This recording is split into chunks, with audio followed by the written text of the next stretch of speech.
Assalamualaikum warahmatullahi wabarakatuh. Selamat datang para mahasiswa Departemen Pendidikan Kewarganegaraan di semester 1. Dan pada kesempatan ini kalian akan kuliah pada mata kuliah pengantar ilmu sosial.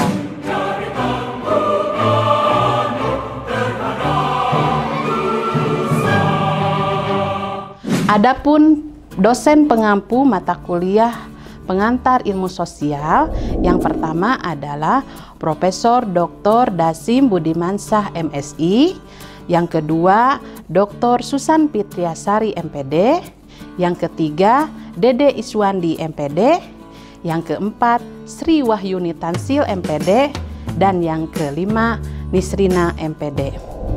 Mata kuliah pengantar ilmu sosial merupakan subjek pembelajaran yang mengantarkan para mahasiswa untuk memahami elementer dari ilmu-ilmu sosial.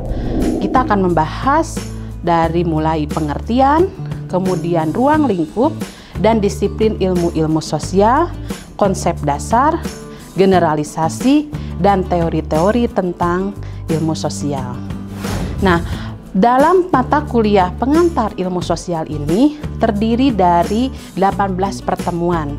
Yang pertama, kita akan membahas mengenai dasar-dasar pengetahuan, kemudian ruang lingkup ilmu sosial, kemudian kajian dasar studi kewarganegaraan, ruang lingkup disiplin ilmu sosiologi, disiplin antropologi, disiplin ilmu geografi, disiplin ilmu sejarah, disiplin ilmu politik, disiplin ilmu ekonomi, kemudian membahas juga mengenai pendidikan inklusif dan project citizen. Nah, pada pertemuan kali ini kita akan membahas mengenai dasar-dasar pengetahuan dan pengetahuan ilmiah. Namun sebelumnya, apakah ada yang sudah mengetahui apa itu pengetahuan, apa itu ilmu, apa itu ciri-ciri dan perbedaan di antara pengetahuan dan ilmu? Pada hakikatnya, pengetahuan merupakan segenap apa yang kita ketahui tentang objek tertentu. Pengetahuan merupakan sumber jawaban bagi berbagai pertanyaan yang muncul dalam kehidupan.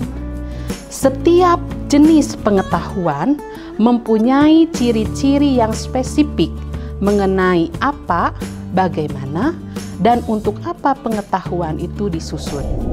Selanjutnya, untuk ilmu itu sifatnya lebih luas daripada pengetahuan.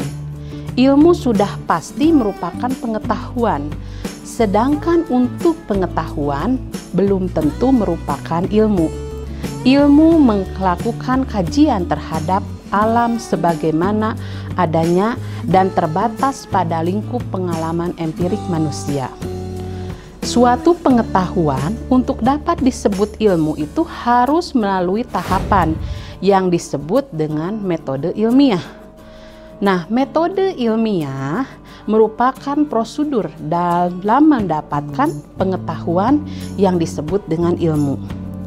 Syarat-syarat yang harus ditempuh dalam mendapatkan pengetahuan yang disebut dengan ilmu tercantum dalam apa yang disebut dengan metode ilmiah. Atas dasar itulah ilmu yang sering pula disebut dengan pengetahuan ilmiah. Demikianlah penjelasan untuk pertemuan pertama ini. Mudah-mudahan apa yang saya jelaskan bisa dipahami dan bisa dimengerti serta bermanfaat bagi kita semua. Terima kasih, sampai jumpa lagi di pertemuan kedua.